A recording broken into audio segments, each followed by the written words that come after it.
Well, good afternoon, everybody. Before I start talking about the things I want to talk about, can I just build on something which Alex was saying about customer service?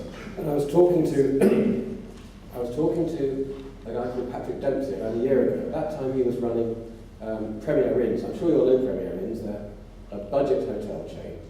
And I'd been in Glasgow, and I noticed that the Premier Inn was the #1 rated hotel on TripAdvisor in Glasgow. And I saw Patrick about a week afterwards. I said to him, how does that happen? Because with the best will in the world, but you're not a full-service hotel. So what makes you more popular than some of the other great hotels that London City has? And he said, well, we do it totally through staff engagement. And we ensure that our staff only do the things that will make an impact, a positive impact on a guest stay. So we do provide airline-type check-ins. You know, there's machines where you put in your credit card and it recognises you and gives you what you need to get into your room and enjoy your stay. He said we do all those things, but we've recognised that different members of staff, whether it's somebody being an ambassador at check-in, or whether it's a roommate walking along a corridor, or whether it's the person who organises your breakfast or the person who checks you out, during the average stay, a guest will have a maximum of 8 minutes personal contact with an individual here.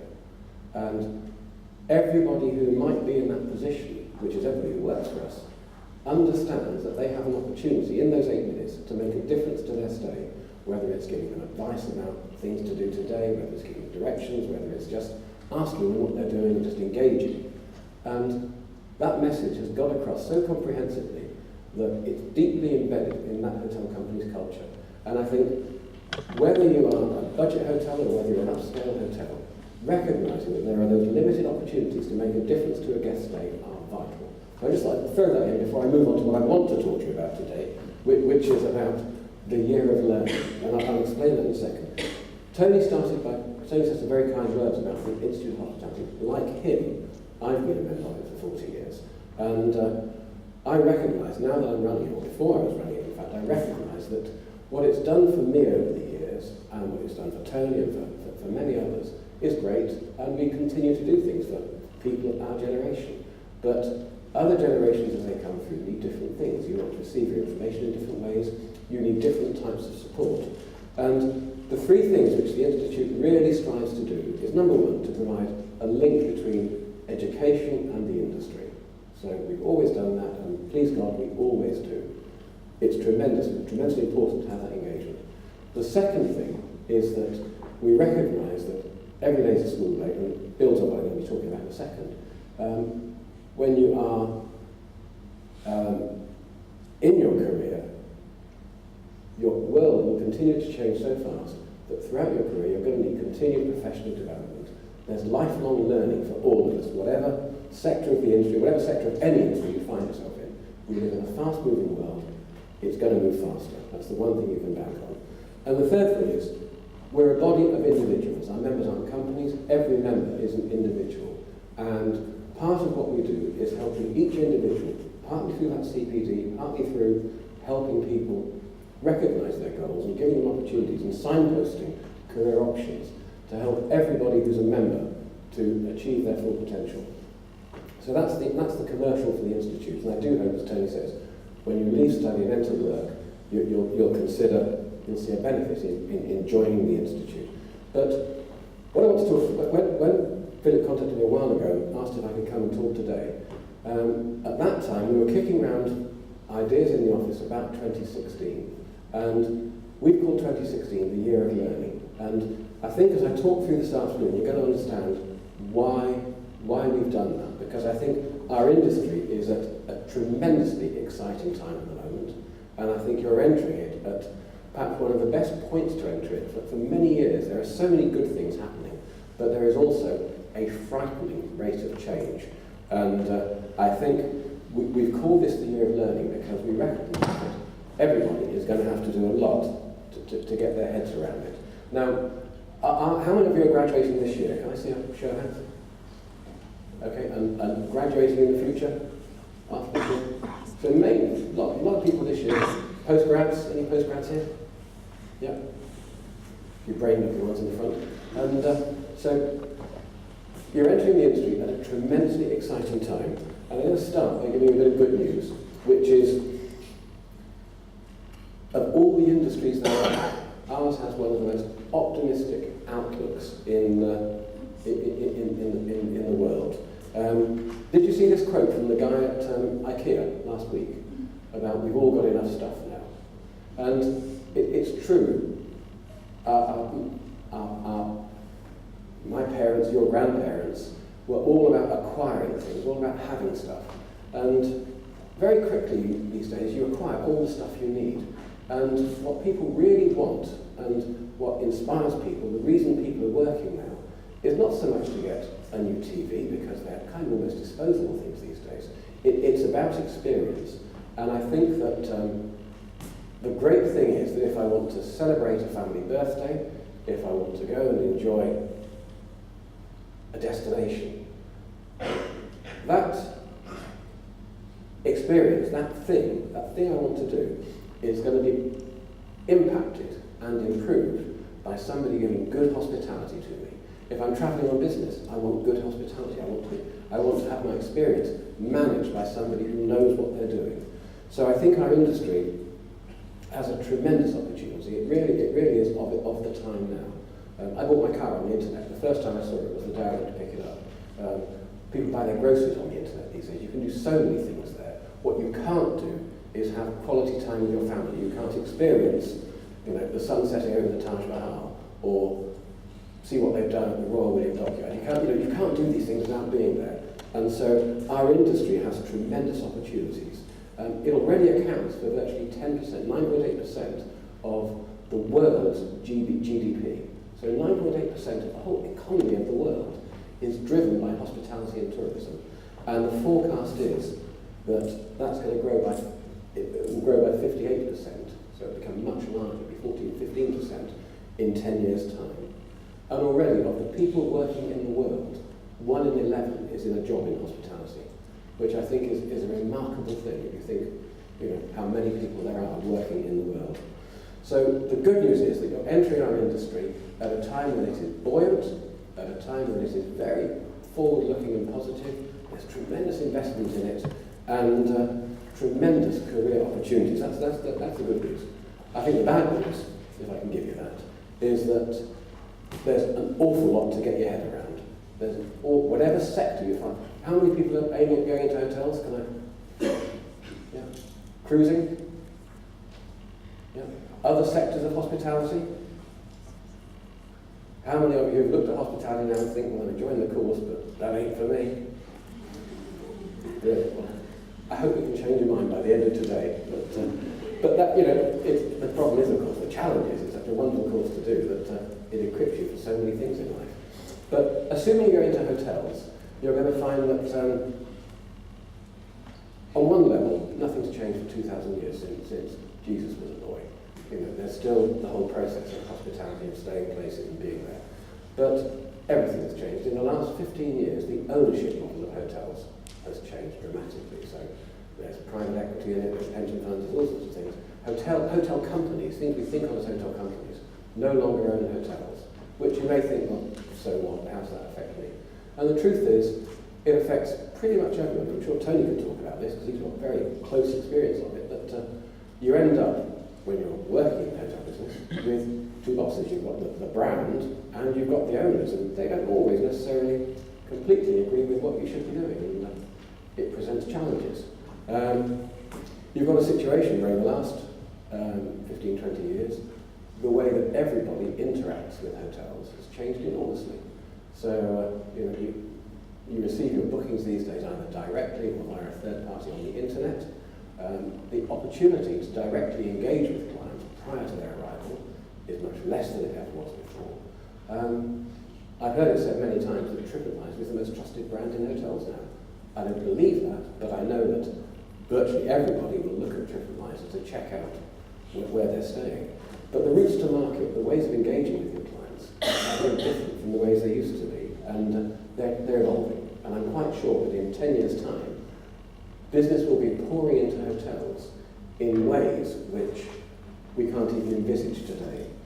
There's big talk about disruption these days, and the fact that Airbnb has been a disruptor to the industry. But that's going to evolve, and there will be ways of that sector morphing into the mainstream hotel processes. I'm quite sure. So I'm sure in years to come you're going to see differences there. Stuff to get your head around because it's going to change. Tony referred to the fact that I spent time working in the conference and events sector of the industry. And that has had a massive impact because when I started out as a conference manager, if you wanted to have a meeting in your company, you took it into a hotel. These days, most companies, not just the large brands, but lots of smaller companies, have got meeting facilities that any hotel would die for. So they're not taking their business out of house anymore. Travel managers who work for big corporates have a travel budget, but they have also these days a trip avoidance budget, which means they have to have a certain amount of travel requests which are denied, either for meetings or for transient trips, because they want to control their budget. So that they're replacing meetings with virtual meetings, with web conferences, with Skype calls, this sort of thing. And the technology in those things is in those processes is so good now that for a great many of them, these are cancelled. These are having an impact. So I think hotels are going to have to get their heads around what they do with all that meetings and event space in the future. I think there's going to be a big change there. Again, your generation is the one that's going to have to deal with that. And good luck with that, I tell you. In the restaurant side, it's never been tougher. Independent hotels have a massive challenge these days from the brands. All these 2-for offers and deals which are going on. How do you compete with that? And also the fact that the brands are all now owned by private equity companies who will buy Coke 1 year, in 2 years they sell it and they want to buy Byron hamburgers or they want to buy something else. There is massive churn the whole time in that industry. So again, if you're forging your career there, you've got to get your head around the fact that your business has to fuel the growth that satisfies its private equity owners, because in 2 years' time, they're going to have another one. Interesting. And I mean, hospitality is not just about the for-profit side. It's not just about hotels and restaurants and cruise ships and airlines. It's about the cost sector. Many of our members work in hospital catering, school meals, the prison service, the not-for-profit area. And the challenges they have is there is greater pressure on them to provide good solid nutrition, good hydration, all of those things, but on tighter than ever budgets. So they've got challenges as well. So if any of you find your way into the cost sector, which is a very rewarding place to be, a very impressive thing to do, a very laudable thing to do, there are such pressures there these days. And how many of you are going to work outside the UK? How many of you are heading either home or have travel plans ambitious? Yeah, quite a few. I mean, as Alex said, it is one of the wonderful things about our industry. You can travel the world. You can really work anywhere. But wherever you go in the world, there's going to be challenges. There are three main things, I think, which I'm hearing about from hoteliers at the moment, from hospitality professionals at the moment, which I'll talk about in a second. But wherever in the world you go, there are different challenges. And any of you heading into China? There we go. Good. I won't dwell on it then, but basically, you've heard about the stock market downturn. There's been massive hotel development there. So there are many cities which are now over-hotelled. The biggest single problem they have is they've got rampant salary inflation because of the competition for staff as more and more hotels open. But they've got a fast shrinking market as the economy is going through its crises. So when I talk to our members who are in China, and we do have members all over the world, that's the challenge they're dealing with. But if you look at places like India, Bangladesh, Pakistan, a lot of Africa, there's enormous growth. I mean, the fastest growing branch we have at the moment is in Nigeria. Who knew 10 years ago that Nigeria was going to be the economic powerhouse of Africa? That's what's emerging. And again, they've got tremendous problems now because they've got to develop a skilled workforce. They've got to develop a service culture, which is a new thing. That's what they're having to deal with, and the same is true in many parts of Africa. In India, in the subcontinent, Sri Lanka and Pakistan, the situation they've got is that over the years, the hospitality professionals have gone to work in the Middle East, Dubai and places like that are largely staffed, significantly staffed by people who come from that part of the world. So all of these countries are now running really active come-home campaigns, trying to get these expatriate workers who've gone abroad to bring their skills back into the home country to support the domestic economy. So wherever you go in the world, there are going to be challenges. And then wherever you go in the world, there's going to be TripAdvisor, there's going to be Airbnb, there's going to be the things which are disruptors and worries and concerns to our industry. And all of these things, the message I'm trying to put across is these are challenges which are bowled at managers, bowled at professionals every day. And you're going to have to get your head around them, because these are the things that you'll be facing, you'll be dealing with. And meeting these challenges, and I'm sure Tony and the others speaking saying agree with me, meeting these challenges which come about and overcoming them is the rewarding and exciting thing in our career. I think in our careers, there's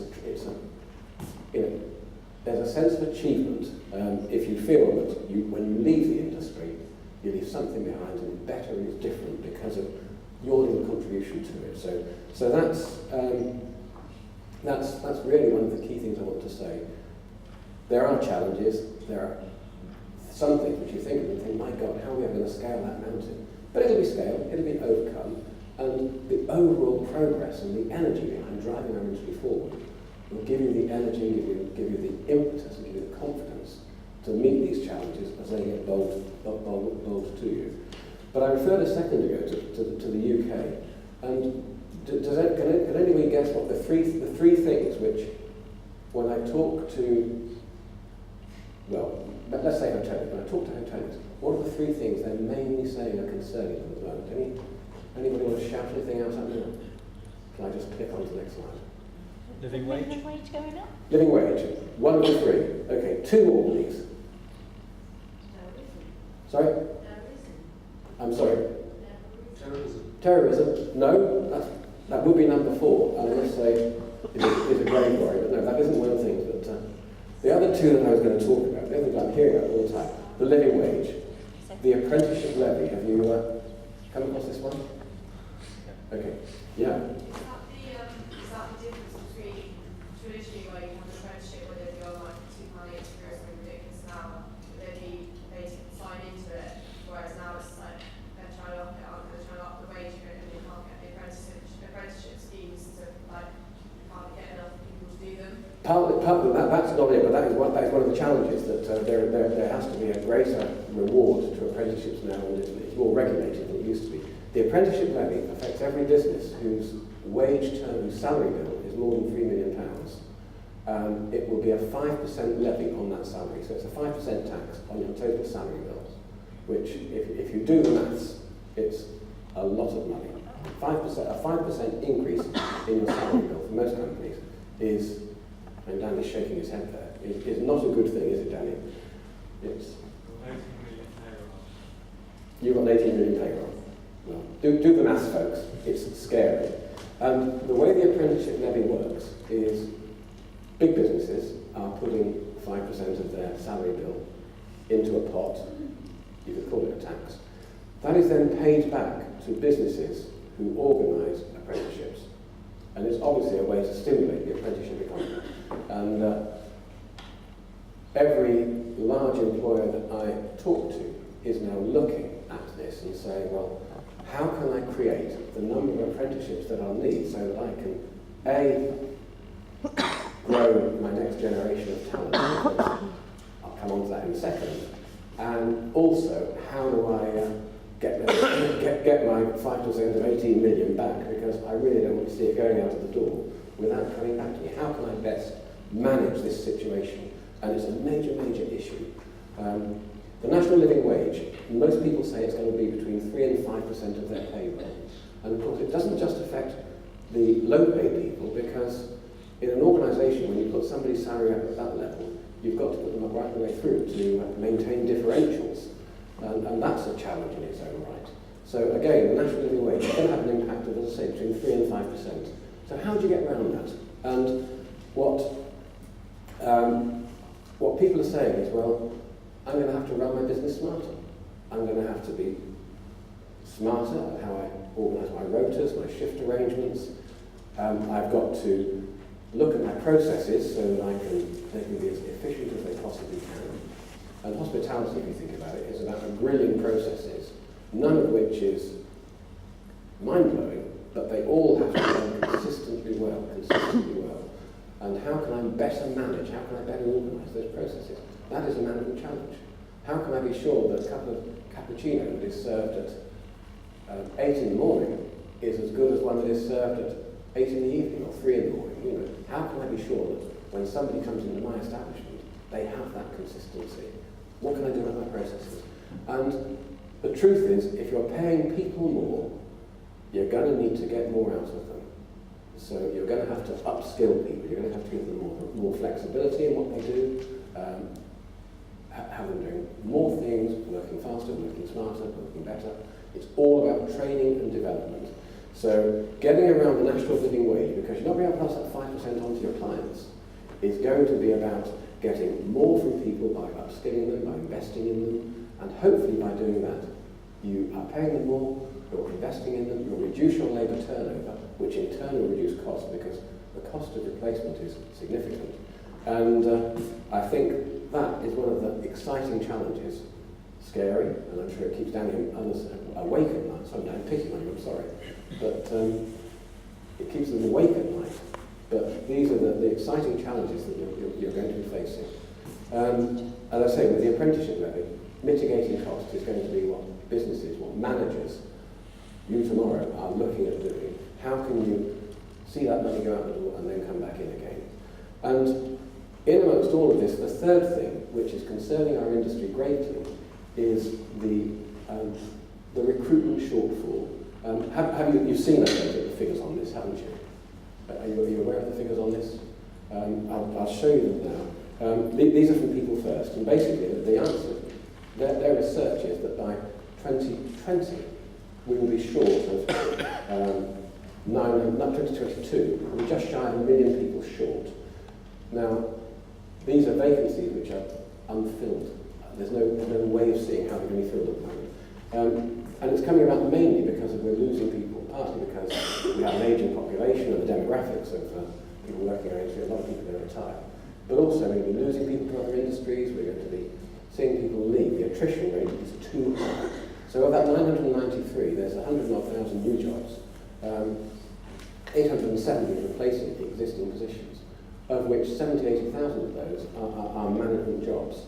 So it's a big challenge. And again, training, education, learning, evolution are things which you're going to have to work with in your careers. The one thing you must understand is that change is constant. It's going to happen all the time, and it will happen faster than ever before. That's why we've called this the Year of Learning, because there are so many important things happening. And I believe that businesses this year will be developing apprenticeship programs. I would never advise anybody not to go to university, and I applaud your decision for being here. I hope you're benefiting from your course, and I'm sure you are. But you must know that one of the great things about our industry is that you can enter it at any level and succeed. It does recognise talent. It's very good at recognising talent. And I think that there will be a generation coming through who maybe don't want to go to university, who will be looking for training schemes and apprenticeships which will help them to achieve their potential. And our industry should set its stall out to be attractive to people who are looking at that option. Again, something which in years to come you're going to be having to deal with. And this is why the Institute is as relevant today as it ever was. Now, Tony touched on the fact that you should all join the Institute when you leave study. You're all members of it at the moment through our education membership scheme, I know. And I'd just like to tell you about some of the resources that we have upcoming in the next few months, really to help people as they start their search for a career. And over the next couple of months, you'll be hearing about webinars that we're running on how to get a graduate job. We're publishing tips. We'll provide guides on publishing a guide on how to run, how to make an online application, what people are looking for, how do you communicate your heart and soul into an online application where you've got to get 50 words into a box and not 51. Do's and don'ts on interviews. And what we will also be doing is getting some of today's leaders and some of today's leading graduate recruiters to give their tips and their advice about that great question that was asked to Alex, what's the best advice you've ever had? So we're doing some sort of talking head things, probably on YouTube, showing things like that. And of course the other thing that we will be doing is as you enter work, we now run a mentoring program which pairs new entrants into our industry in management graduate jobs, or people who come to our industry looking for a management career, with experienced managers working in different companies, but probably within the same sector, to give them pastoral care, to give them mentoring, somebody who isn't your boss, somebody who isn't a mentor given to you by your company, but they're a fellow professional who wants to, a fellow member of the industry who wants to put something back by supporting new entrants to the industry. So that's stuff that we'll be doing for you in the next few months. The mentoring scheme will be there when you join, when you start to work. I'm going to skip over that one. If anybody has any questions for me afterwards, I know you can get me through Philip or through any of the tutorial staff here, but if you have any questions for me, I'm always pleased to hear you, and I'll do my best to answer them. But I just want to say, I know that you have both a debating team in our Passion for Hospitality competition, and you've got a team in business game. I hope that's going well, and that Plymouth will provide the most profitable hotel solution in the business game this year. I look forward to seeing you at the final. But on the day that we're running those, we do have a careers forum going on as well, with some great speakers lined up. So I hope that if you're not competing, if there's room on the bus or however you're going up there, we see some. You've got a train, you've got a whole train. We'll see you all up there on the 14th of March at the Novotel in London. It's a great day. It's one of my most enjoyable days of the year. I do hope to see lots of you there and enjoy it. I'm slightly overrun my time, which I apologise, Tony, but can I take any questions, or do you want me to? If anybody has any questions, I'm very pleased to answer them. If not, we're back on time, I think.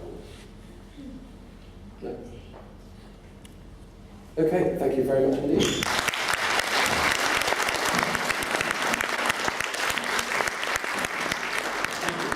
I can only conclude that you covered everything and that the questions therefore didn't come. But look, guys, you're going to have to start asking some questions for the session after this short break, because it's going to be a very kind of interactive interview session.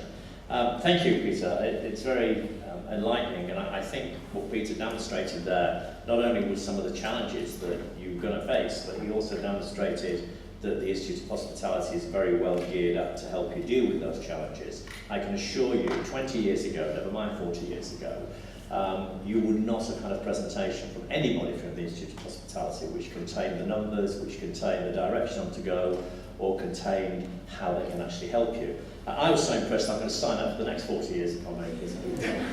Maybe get a discount. A couple of things I'd just like to mention though. That word challenges, which Peter really kind of emphasised, is important.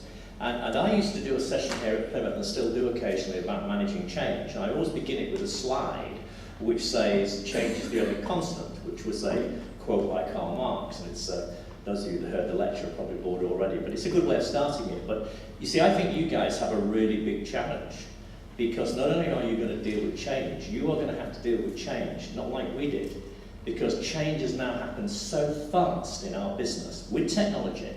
You are going to have to be a technocrat, you are going to have to be an acrobat, and you are going to have to be a hotelier as well. It has caused such a change that what you're facing is really going to be very tough. So I learned that, thank you very much. I also learned about China, I think that's very relevant. I was with Wyndham Hotels for some time, which at one point was the biggest hotel company in the world, and we were delivering 3 Ramadas a day in China, 3. The only thing is they were all 5-star. And I remember thinking at the time that the development here in China is so vast that some company at some stage is going to spend a fortune sorting the mess out. And I think you're right, Peter, I think the mess is coming. And it's going to take a lot of focus, a lot of hard work. The other interesting point was the question about owners, managers, and brand owners. You are going to have to face that too. Very complicated. Life has become so complicated. And one piece of advice I'd like to give you, which might be difficult to actually enact, but which is important, when you go for an interview for a job, whether it be in the hotel sector or any other sector connected with hospitality, make sure you understand the relationship that you're going into. You know, what does the owner want? What does the manager want? What does the brand want? Because otherwise you're going to get tangled up in this awful thing, politics, and it takes a lot of time to deal with. So make sure that whatever job you take, whatever the owners of that business are involved in, there is an alignment of all interests. Otherwise, you are going to find it really tough. Peter, thank you very much. It's very enlightening. We're going to take a break now, which is a 10-minute break. You don't have to leave the room. There's no hospitality outside at this point. We're just trying to give you a comfort break. One thing that happened last year in the Patriots Conference, at the break, quite a few people sneaked out. We took your messages on board, and we've tried to keep this conference going at a really fast pace. And we'll certainly start with a fast pace when you will see two up-and-coming legends interviewed on stage here, and you'll have time to get involved in that. So thank you very much for your attention. Thank you very much for taking part. Thank you very much for the questions, and we hope we'll see more. Just before we go, one thing I learned at Peter's presentation is that when you put your hands up to say what you were going to do, there must be at least half this room that's going to do nothing, because it didn't add up, right? So I don't think you're fully engaged yet. Can I just ask the question again for a different reason? I'll tell you about it later. If you're going into hotels, could you put your hand up? Okay, there's suddenly more, that's great. If you're going into some other form of business within hospitality, could you put your hand up? Okay, and the most important one for me, some of you put a hand up if you have been on the course, it's fantastic, you really enjoyed a lot, but it's enough for you, you're not going into anything. Who's that? Okay, thank you very much for that. It's a little clearer to me now. Enjoy the 10-minute break, leave the room if you want, or stay where you are, and we look forward to speaking to you later.